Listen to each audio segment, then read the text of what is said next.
Le grand dialogue. Sigika Foba. Le grand dialogue de l'émission de débat du studio Tamani sur votre radio. Chenni Beri Halud Mauni. Chenni Beri Sigika Foba. Le grand dialogue. Bonsoir. La cour d'assises de Bamako a jugé la semaine dernière Aliou Mahaman Touré. L'ex-commissaire de la police islamique de Gao a été condamné à une peine de 10 ans de prison. Des mesures de réparation ont été également accordées aux victimes. Quant au procès d'Ahmad Al-Faki, l'ancien combattant islamiste jugé pour la destruction des mausolées de Tombouctou, il est contraint de verser plus d'1 milliard de francs CFA pour le dédommagement par la Cour pénale internationale. Ces verdicts sont-ils satisfaisants? Comment un indigent peut-il s'acquitter d'un montant aussi élevé? Voilà entre autres questions auxquelles on va tenter d'apporter des réponses avec nos invités sur ce plateau. Il s'agit de Baba Dakono, il est juriste. Bonsoir. Bonsoir. Mamadou Diouara est sociologue. Bonsoir, monsieur Diouara. Bonsoir. El Béchir Sengaré va représenter l'Amnesty International. Il sera au téléphone avec nous.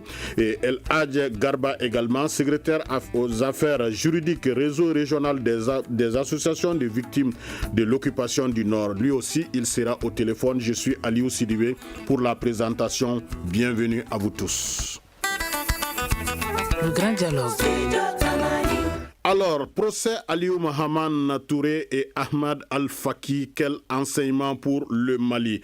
Donc, nous allons suivre la réaction du procès Aliou Mahaman, nous allons suivre la réaction de la partie civile, bien sûr. Un sentiment mitigé dans la mesure où on voulait que la Cour retienne l'infraction des crimes de guerre. Malheureusement, la Cour n'a pas accepté cette demande parce que la Cour a pris tout simplement coups et blessures aggravés. Or, les coups et blessures aggravés correspondent effectivement à l'infraction des crimes de guerre, c'est-à-dire que les infractions qui ont été commises sur des civils ne sont pas partis au combat. Mais de l'autre côté, il y a une condamnation. La condamnation suppose qu'effectivement, la justice a compris l'exact que ce monsieur a posé et entend y mettre fin en le condamnant pour que d'autres aventuriers ne prennent pas le même chemin que Aliou Mahaman Touré. Et il y avait 4 victimes qui ont été vraiment satisfaites, qui l'ont déclaré au micro de certaines presses, mais il y a 2 victimes qui ont été carrément déboutées. Il s'agit d'une dame victime de tentative de viol,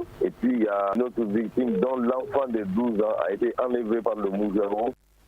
Alors, vous venez de suivre la réaction de la partie civile dans le procès Aliou Mahaman. Alors, Baba Dakono, en tant que juriste, quelle appréciation vous faites de ce verdict-là?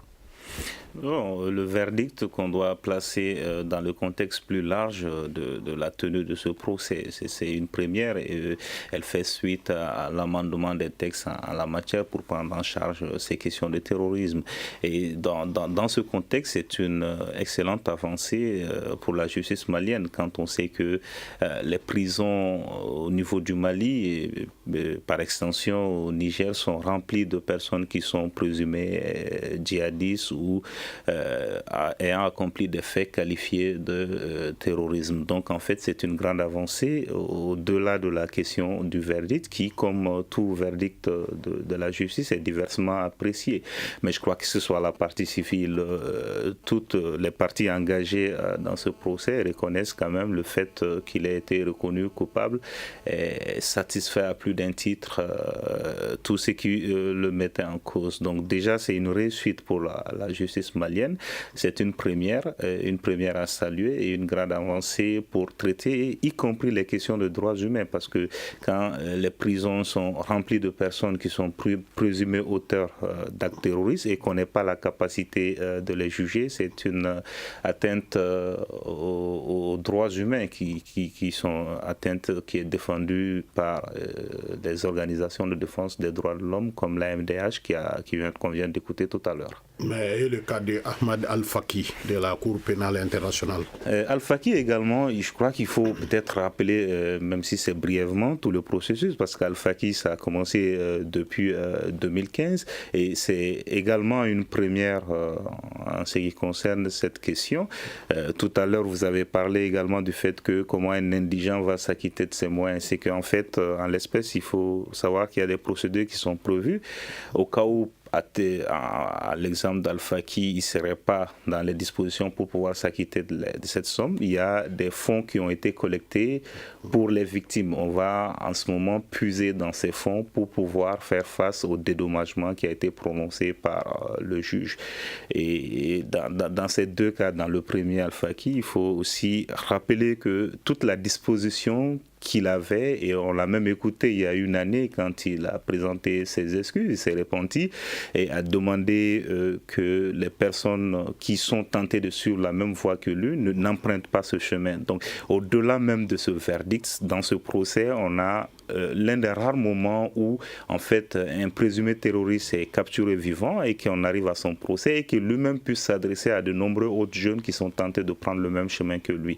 Donc en fait, ce sont des exemples de réussite dans ces procès et qui, comme tout procès, peut ne pas être partagé par le verdict, peut ne pas être partagé par tout le monde. Ok. Alors, merci beaucoup. Mamadou Diouara, vous êtes sociologue. Alors, sur le plan sociologique, quel peut être l'apport quand même de ces deux verdicts-là, ici au Mali principalement? Bon, merci beaucoup déjà. Je me réjouis beaucoup des réponses données par Baba, qui sont vraiment très claires et concises. Je crois que ça répond en grande partie à la question. Ce que je voudrais ajouter, c'est que le procès de Aliou, en fait, dans la conscience populaire, c'est plutôt le procès du Moujao. Parce que les gens ne voient pas que c'est un procès de la personne. On voit ça comme étant le procès du système qu'il incarnait, de l'organisation qu'il incarnait, avec toute la charge, n'est-ce pas, des actes qui ont été commis par cette organisation. Donc, il faut reconnaître que, comme Baba l'a dit, ce procès marque une victoire importante pour le Mali, qui démontre sa capacité à faire face par son appareil judiciaire à ce genre de situation, parce que beaucoup de gens avaient demandé à ce qu'il soit transféré à la Cour pénale internationale. Et ça, c'est déjà quelque chose de très bien, parce que la symbolique a une valeur significative. C'est un message que l'État malien, à travers son appareil judiciaire, envoie aux populations maliennes en général et aux victimes en particulier, pour leur dire oui, nous n'étions pas là quand les actes se passaient, mais nous sommes là pour apporter le minimum de justice possible. Ça, c'est quelque chose qui est très positif, et très important. Maintenant, 10 ans ou plus, bon voilà, la justice est souveraine, elle décide et on se range derrière sa décision. Je pense que voilà, c'est ce qui a été fait est bon. Maintenant, pour le cas d'Al-Faki, je crois que je saurais difficilement dire plus que ce que Baba a dit. La symbolique était forte, c'est une première, le message est passé. Rien que ça, c'est une grande victoire. Oui, mais dans le cas Mahaman Aliou, le fait que le commandant de zone Yoro et le juge islamique Hamadi, les autres chefs hiérarchiques et compagnons de cellules ont été libérés et sont actuellement à Gao, que dire d'une telle justice? Alors, c'est ça aussi la difficulté. C'est que nous ne sommes pas en mesure d'être dans les couloirs de l'appareil judiciaire et savoir réellement ce qui s'est passé. Qu'est-ce qui est en jeu. Mais je vous rappelle qu'on est dans un processus de justice transitionnelle. Et je crois que Baba a fait référence tout à l'heure quand il disait qu'il y a des fonds qui sont collectés, qui peuvent être utilisés au cas où l'intéressé n'est pas en mesure de répondre. C'est un des principes du processus de justice transitionnelle. Et ce processus de justice transitionnelle est particulier. Il a ses réalités propres. Nous ne pouvons pas ici juger des raisons pour lesquelles ces gens ont été libérés. S'il y a des preuves contre eux individuellement, c'est la justice qui est compétente pour le savoir et pour pouvoir trancher là-dessus. Mais ce qui est certain, c'est qu'il y a un premier pas qui vient d'être fait. Aliou a été jugé, il a été condamné. Le processus continue, parce que dans le processus de justice transitionnelle, il y a des étapes. Il y a la première étape qui est le rétablissement de la vérité, où on écoute des gens. Et actuellement, la Commission Vérité, Justice et Réconciliation est en train, dans toutes les régions du Mali, d'auditionner les victimes. N'est-ce pas? Donc, il y a tout un processus qui va nous permettre à la fin d'établir les responsabilités. Très bien. Et de pouvoir trancher. Ok, merci beaucoup. El Hadj Garba, est-ce que vous êtes au téléphone? Oui, je suis à l'écoute. Voilà, vous en tant que secrétaire aux affaires juridiques du réseau régional des associations de victimes de l'occupation du Nord, qu'est-ce que vous pouvez nous dire par rapport à ces deux verdicts-là, le cas Aliou Mahaman et le cas de Al-Faki? Est-ce que vous êtes satisfait? Je dirais plutôt que nous sommes vraiment ravis. Nous sommes ravis en ce sens que nous sommes en train de constater un début de dénouement dans le processus judiciaire de cette affaire qui pratiquement est en train de terroriser l'ensemble des victimes du Mali et plus particulièrement celles des régions du Nord. Mais je vais revenir d'abord sur le jugement d'Aliou Touré, puisque nous sommes un peu désolés d'être seulement entendus par quelques victimes. Au contraire, nous sommes organisés dans toutes les régions du Nord, en association, en réseau. Donc, on aurait dû nous appeler pour être constitués d'une façon générale partie civile. Il ne s'agit pas seulement des 3 ou 4 victimes dont on est fait. Ça dépasse, nous sommes au-delà de ce nombre dont la comparution a été faite devant cette cour d'assises. Donc par ailleurs, on aurait été cité aussi, malgré quand même être victime, nullement le dédommagement n'a pas été parlé, n'a pas été dit. Donc alors que c'est un droit fondamental également pour la réparation. Donc il ne s'agit pas seulement de dire la justice, mais il s'agissait de dire la vérité, il s'agissait aussi de faire la réparation. D'autant plus que certaines personnes sont en train de souffrir, se trouvent dans des situations très critiques. Notamment nos frères chauffeurs qui seraient être victimes amputés. Aujourd'hui, qu'est-ce qu'ils peuvent être dans la vie? On ne les considérait pas non seulement des handicapés, mais au contraire, ils sont des victimes de droit commun. Donc, vraiment, justice doit être faite, non seulement en réparation, en justice et en vérité. C'est là où le problème se base, où nous sommes vraiment touchés, parce que jusque-là, nous ne connaissons pas la vérité. C'est vrai, justice a été dite pour un début dans ce processus de condamnation, mais vérité n'a pas été dite jusqu'à preuve du contraire, d'autant plus que j'entendais notre collègue disait le processus de la justice transitionnelle. Donc pratiquement, c'est un mécanisme qui a été mis en place, mais son fonctionnement pose problème, dans le cas comme dans les régions du Nord. Pratiquement, si je prends le cas de Tombouctou, ça n'existe pas dans les cercles. Nous avons 5 cercles. Seul à Tombouctou, le cercle de Tombouctou, c'est en tout cas le bureau d'Arsène de Tombouctou. Donc pratiquement, ce n'est pas suffisant. Il y a tout d'ennemis. Donc là, quand même, le problème de fonctionnement de la justice transitionnelle pose problème. Pour le moment, c'est ce que j'ai à dire. Ok. Voilà. El Béchir. Concernant Al-Faki. Oui. Allez-y. C'est ça. Concernant Al-Faki, vraiment, nous remercions la Cour pénale internationale, quand même d'être vraiment au devant des choses. Certes, même si le dédommagement il est symbolique, mais en tout cas, quand même, c'est un soulagement pour les populations de Tombouctou. Parce que je disais que ces mots-là font vivre vraiment des communautés, pas une personne, mais des communautés. Le tourisme fait vivre vraiment l'ensemble de la population de Tombouctou, puisque pratiquement à Tombouctou, nos seules activités, quand même, c'est le commerce, c'est l'artisanat, c'est le tourisme. Mais aujourd'hui, vous savez que toutes ces activités n'existent plus. Donc nous avions vraiment des soucis. Mais nous pensions que rapidement, la Cour pénale mettra vraiment le fonds à la disposition de ces victimes-là pour que des activités régénératrices de revenus, pour que les Moselles puissent être vraiment réhabilités à nouveau, malgré que l'UNESCO a fait quelque chose, mais quand même c'est insuffisant pour nous. Puisque jusque-là, les cimetières sont là, les enclos ou bien les clôtures sont endommagées, détruites pratiquement par endroits. Donc vraiment, il faudrait quand même que ces fonds-là soient mis à disposition rapidement. Vous écoutez Studio Tamani, votre avis nous intéresse. Écrivez vos commentaires et suggestions sur la page Facebook et dialoguez avec nous. Studio Tamani, c'est aussi les réseaux sociaux. Je vous rappelle que vous êtes sur le studio Tamani qui émet depuis la maison de la presse.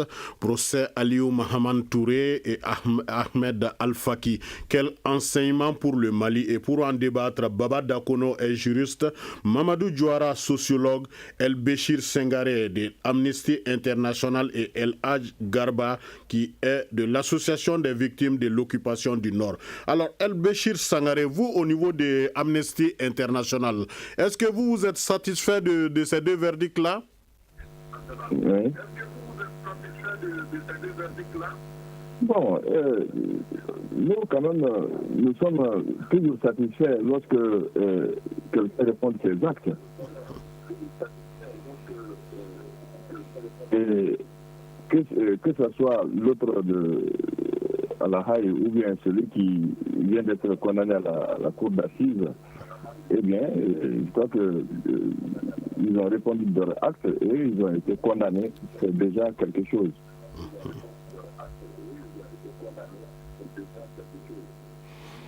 Allô?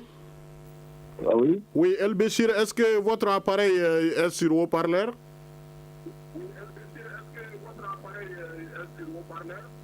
Non, non, non. Ah d'accord, ok, parce que le son est... Bon, d'accord, on va essayer de faire avec... Alors, mais que ce jugement ait lieu quand même avec d'autres compagnons de cellules qui ont été libérés, qu'est-ce qu'on peut dire à propos d'une telle justice? Bon, c'est là-bas que ça ne va pas, parce qu'il ne faut pas que celui de la cour d'assises soit un démon de la farce. Et il était commissaire. C'était toute une organisation qui avait une emprise totale sur une région, qui terrorisait toute une population. Mais on comprend mal qu'ils soient les seuls à répondre. Et pendant que ces congéliers sont libres et se promènent à Gao, ça ce n'est pas normal. Oui, mais est-ce que vous pensez que les chefs qui étaient en train de payer leur salaire, tels que Ahmed Tilemsi et Habdada, est-ce qu'on pense qu'ils ne pouvaient pas être jugés par contumace, par exemple?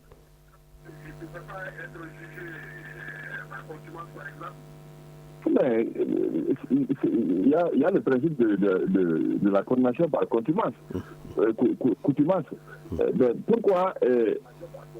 Pourquoi il est seul? C'est cette question que moi je me pose. Pourquoi il est seul?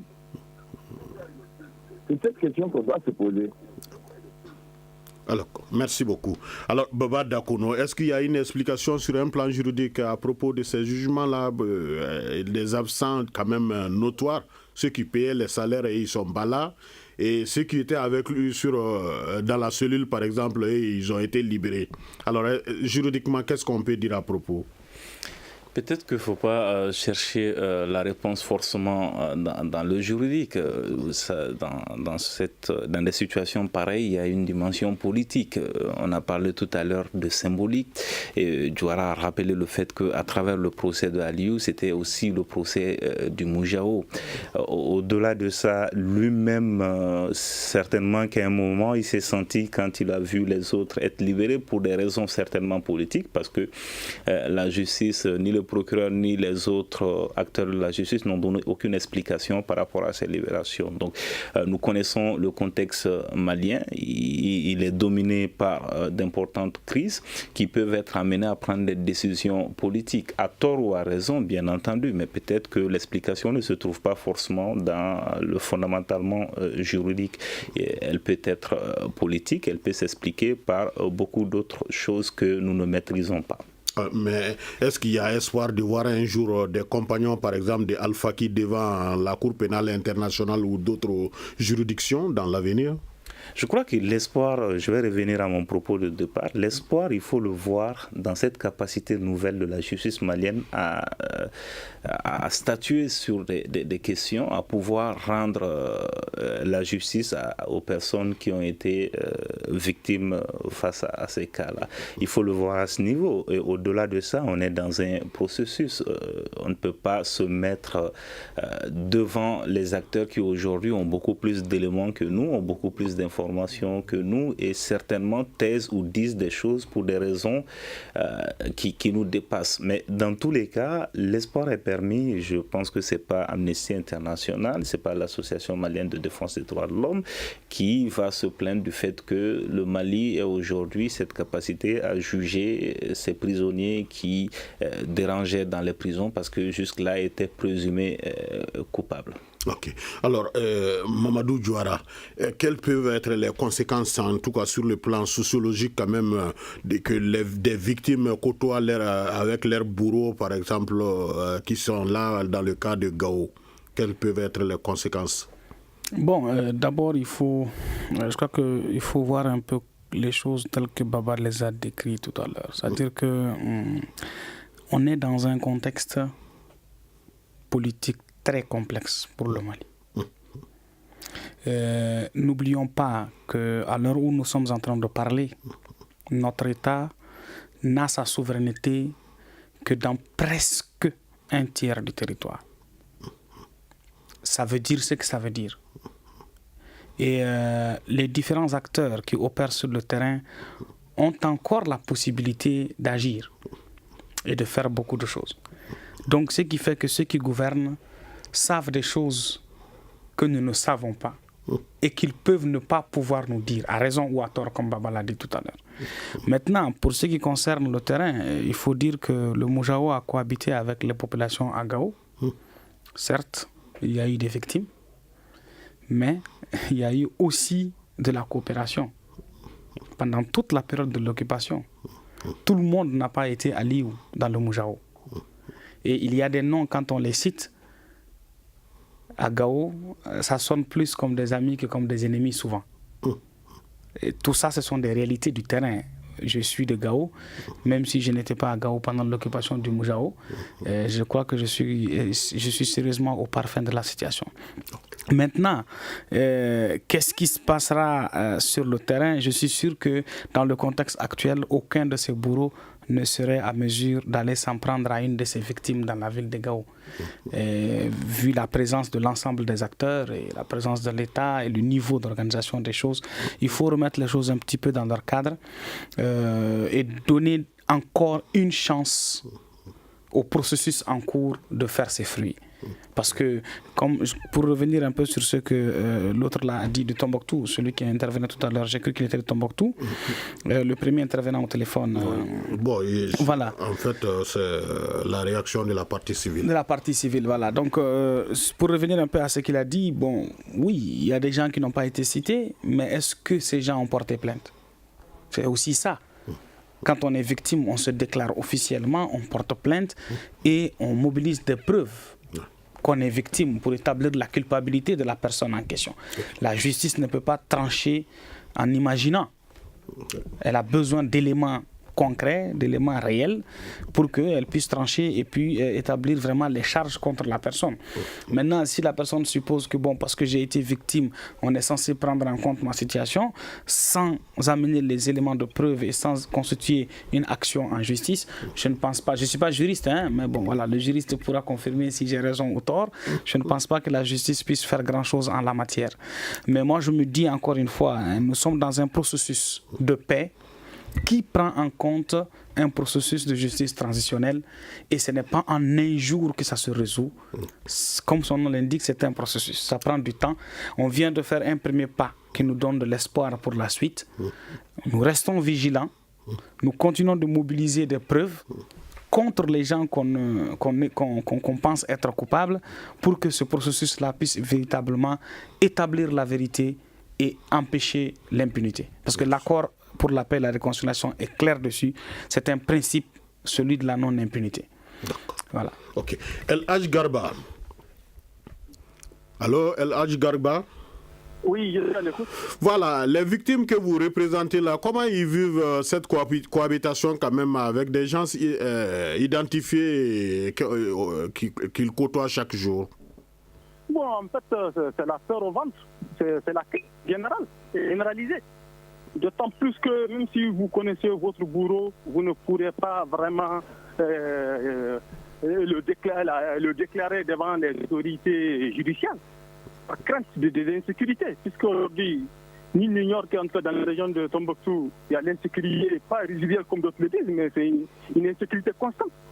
Tous les jours, des enlèvements, des assassinats, voilà, des victimes sont menacées.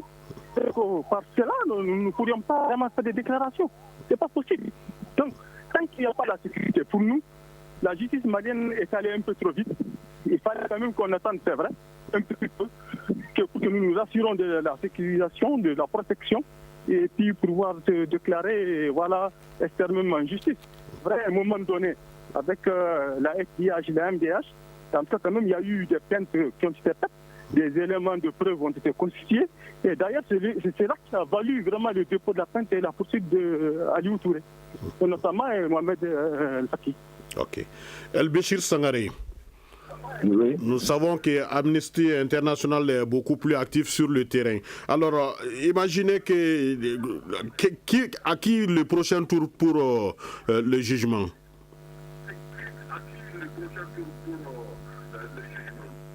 Nous ne savons pas, parce que ça, c'est le travail de la justice. Logiquement. Bien sûr, même les noms qu'on indique là, nous ne pouvons rien dire, parce qu'ils bénéficient de la présomption d'innocence. Il faut que leur culpabilité soit établie et qu'ils répondent leurs actes, mais nous ne les connaissons pas. Et je sais que l'État aussi avait fait, c'est la Cour pénale internationale concernant les exactions. Mais déjà, avec cette cour d'assises, le Mali a déjà montré qu'il peut juger ces bourreaux-là. Donc c'est à la justice de faire le travail. Mais nous ne pouvons pas dire qui doit venir immédiatement, ainsi de suite. Parce que nous n'accusons personne. Nous savons quand même qu'il y a eu des exactions et qu'il y a des auteurs qui doivent répondre de leurs actes. Donc c'est la justice qui doit faire le ménage pour que les auteurs soient traqués devant la justice et qu'ils soient condamnés et punis de leurs actes. Une réaction, un avis, un commentaire. Réagissez sur la page Facebook de Studio Tamani et restez connectés avec nous. Studio Tamani sur les réseaux sociaux pour vous faire entendre. Alors, retour sur ce plateau avec Baba Dakono, juriste, Mamadou Diara, sociologue, El-Béchir Sangaré de Amnesty International et El-Haj Garba, secrétaire aux affaires juridiques, réseau régional des associations de victimes de l'occupation du Nord. Alors, l'arrivée de Fatou Ben Souda au Mali, à quoi s'attendre? Donc, nous allons suivre cet enrobé de la rédaction du studio Tamani. Dans les prochains mois, dans les temps à venir, certainement, parce que le travail du bureau du procureur continue. Comme je dis, et comme le bureau n'a cessé de le dire, l'affaire Al-Mahdi n'était qu'une première affaire dans une situation qui est grande sur l'ensemble de la criminalité alléguée, qui s'étend sur 3 régions. On ne peut pas, bien sûr, se limiter aux crimes contre le patrimoine culturel, sans pour autant exposer les sources, qu'on y faut garder à l'esprit des questions sécuritaires préoccupantes. Mais c'est important pour savoir qu'effectivement le bureau ne peut avancer dans son travail s'il ne peut pas collecter des informations, s'il n'est pas en possession des éléments de preuve qui lui permettent d'intenter des poursuites et de traduire les responsables de ces crimes devant la justice. Évidemment, on peut toujours dire, vous le dites depuis quelque temps, mais on ne voit rien. Mais c'est le commun des enquêtes. Alors, la CPI suit en fonction de la volonté de l'État. Est-ce que le blocage actuel, par exemple, avec le procès Sanogo, est le fruit de cette volonté, Monsieur Dakono? Il faut quand même, je voudrais replacer un peu les choses dans leur contexte, comme celui qu'on vient d'écouter tout à l'heure, ce qu'il a dit, c'est que à la différence du procès de Al-Faki, c'est que lui, il avait plaidé coupable. Il a d'ailleurs bénéficié de circonstances atténuantes parce qu'il a collaboré tout au long de ce procès. Donc il n'y avait pas besoin fondamentalement de cette collecte d'informations, d'enquête préliminaire sur le terrain, puisqu'il y avait une forte collaboration entre le présumé et le bureau du procureur. Alors, à la différence des autres affaires, parce que comme il a été rappelé tout à l'heure par M. Garba, c'est que le Mali lui-même a déposé une plainte auprès de la Cour pénale internationale. Donc, pour connaître de toutes ces affaires, le procureur doit préparer un dossier. Et ce dossier doit reposer sur des faits, sur des constats, sur des éléments qui découlent de l'enquête. Donc, il est tout à fait normal que la procureure, avec son équipe, se déplace sur le Mali, ce n'est pas une première, et qu'elle puisse continuer le travail pour pouvoir présenter un dossier qui puisse avoir les résultats escomptés. Maintenant, je vois que vous êtes en train de faire le lien avec le procès du général Sanogo. Vous vous rappelez justement que ce procès, tel qu'il avait été annoncé par le ministère de la Justice, on aurait dû être à une autre phase parce qu'il était prévu il y a déjà 3 mois que les prochaines assises allaient avoir lieu. Mais je crois que le gouvernement malien, à travers le ministère de la Justice, avait marqué un coup en organisant déjà, en lançant le procès à Sikasso, même si on a eu l'impression qu'après qu'ils n'étaient pas du tout préparés parce que au regard de tout ce qui est ressorti des discussions préliminaires. Et ensuite, on voit que le gouvernement tel qu'annoncé n'a pas été capable de tenir les délais. Donc ça porte déjà un coup à la première avancée avec le début du procès. Toute chose qui peut être amenée à douter de la capacité du Mali à poursuivre ce procès jusqu'au bout. Mais encore une fois, il y a des éléments dont on n'a pas tous les éléments en possession par rapport à cette affaire. Il serait hasardeux d'accorder cette incapacité à tel ou tel phénomène. Ok. Alors, El-Béchir Sengaré, donc nous avons ouï dire que, des sources quand même près du dossier, que la Cour pénale internationale ne serait pas satisfaite quand même par rapport au retard accusé dans le procès Sanogo. Est-ce que Sanogo va-t-il être transféré à la CPI?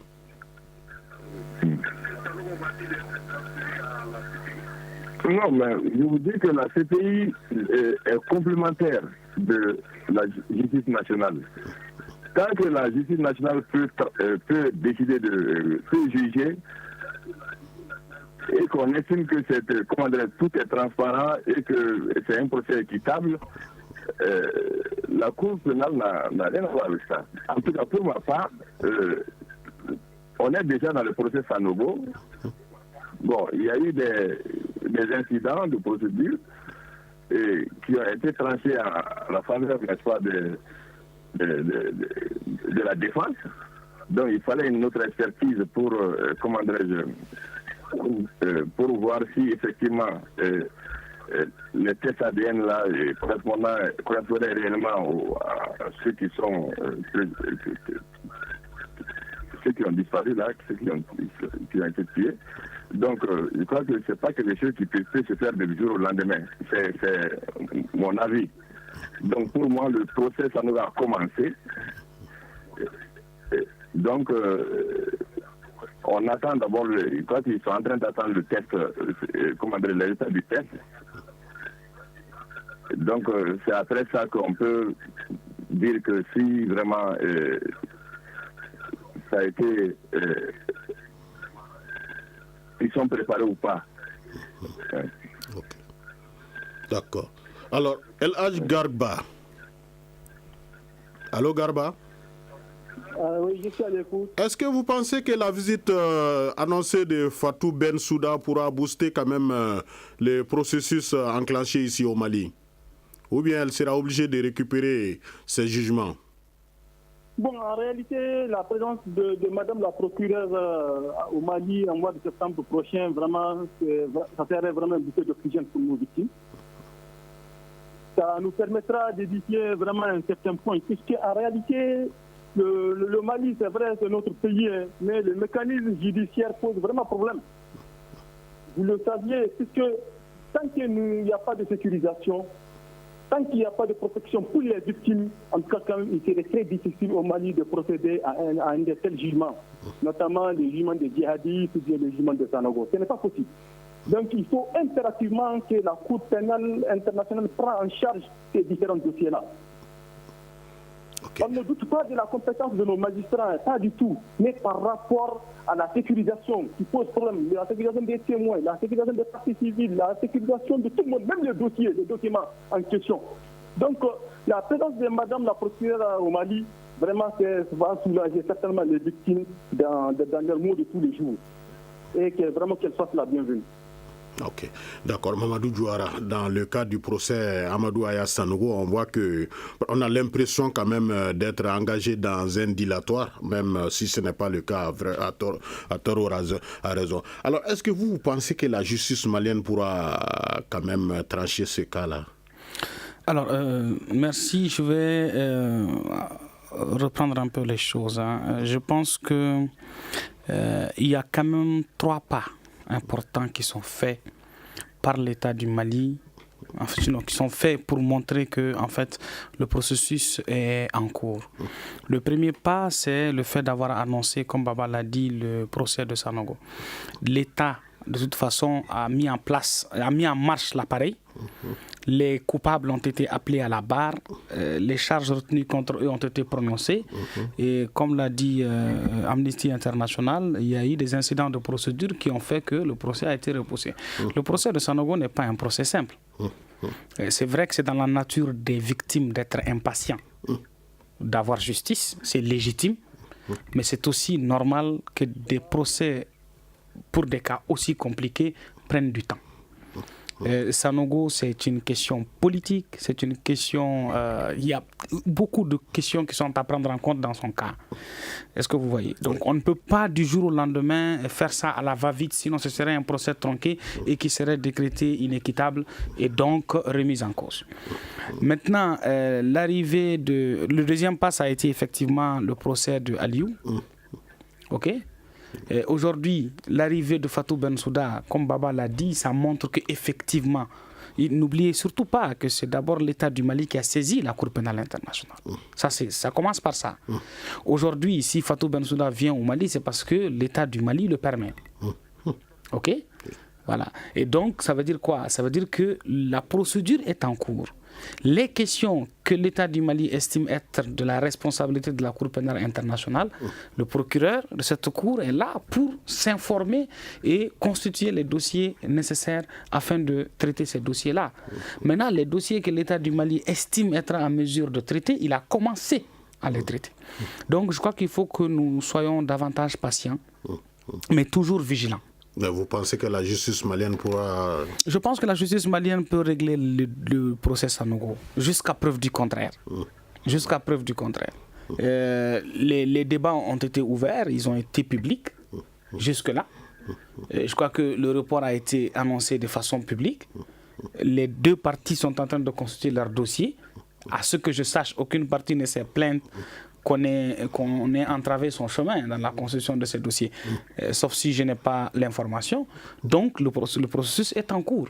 Maintenant, à nous d'être patients, de suivre et de rester vigilants pour que les choses soient tranchées. Ok. Alors Baba Dakono, est-ce qu'avec la mise en œuvre de l'accord pour la paix, est-ce que les autres pourraient être jugés par la CPI? Les autres, c'est... D'autres cas, par exemple, qui sont impliqués dans les événements du Nord? Je crois que je reviens sur ce que j'avais dit tout à l'heure, c'est que l'un des objectifs de cette mission, c'est aussi pouvoir rassembler tous les éléments pour pouvoir faire face à la demande du Mali qui a saisi la Cour pénale internationale sur certains dossiers. Le procureur doit se préparer, elle doit faire face au juge avec des éléments qui puissent permettre au bureau d'avoir ce qu'elle demande. Et je voudrais, avant de terminer sur cette question, replacer quand même ce procès d'Al-Faki et tout ce qui est fait par la Cour pénale internationale dans un contexte africain qui est marqué aujourd'hui par la volonté de plusieurs chefs d'État africains de se retirer de cette institution en mettant en place une institution africaine et en démontrant la capacité des Africains à pouvoir juger eux-mêmes certains dossiers, comme ça a été fait avec l'ancien président tchadien au Sénégal. Donc autant c'est un bon coup pour la justice malienne ce procès d'Aliou, c'est aussi une bonne publicité pour la Cour pénale internationale aujourd'hui, la condamnation d'Al-Faki, son procès et cette visite et tout ce que cette institution internationale pourra faire en matière de justice au Mali pourra être mis à son crédit pour justement amener les gens à l'apercevoir non pas comme un cabinet où on juge les anciens chefs d'État africains, mais aussi qui s'occupe des questions de justice nationale qui ne sont sont pas prises en compte ou que les États n'ont pas capacité à gérer. Mais dans le cas Al-Faki, on avait demandé d'étendre quand même les chefs d'accusation. Parce que la destruction des mausolées, d'accord, mais d'autres chefs d'accusation devraient être retenus. Bon, ça c'est le travail c'est ce que je vous ai dit, c'est le travail du procureur qui doit convaincre les juges du bien fondé de leur requête. Mais encore une fois, je reviens sur le fait que Al-Faki a été coopératif tout au long de son procès, qui a amené, les victimes peuvent ne pas être satisfaites jusqu'au bout, mais sa coopération et sa collaboration avec la justice a amené l'atténuation de tout ce qui a été retenu de la charge retenue contre lui, mais aussi du verdict. Ok. Alors, El-Béchir Sengaré, est-ce que vous pensez qu'avec la mise en œuvre de l'accord pour la paix, est-ce que vous pensez que la CPI pourra continuer avec d'autres chefs d'accusation?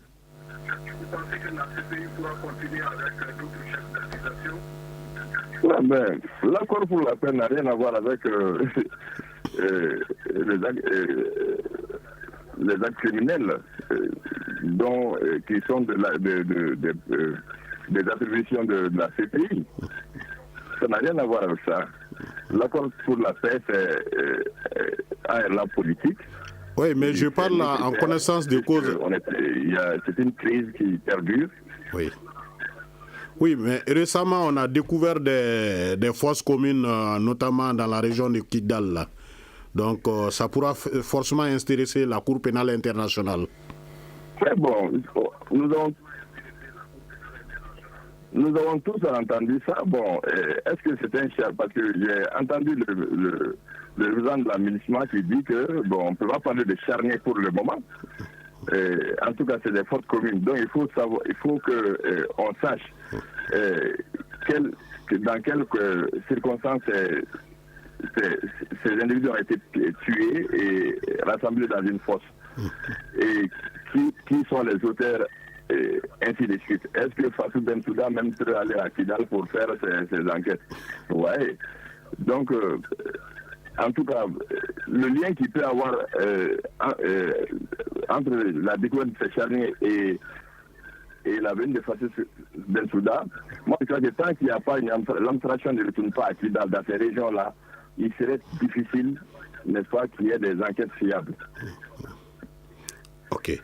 Voilà, merci beaucoup. Alors, Mamadou Djouara, on a découvert des charniers, on a parlé des cas d'enfants soldats dans le Nord récemment. Alors, avec la mise en œuvre de l'accord, quel pourra être l'impact?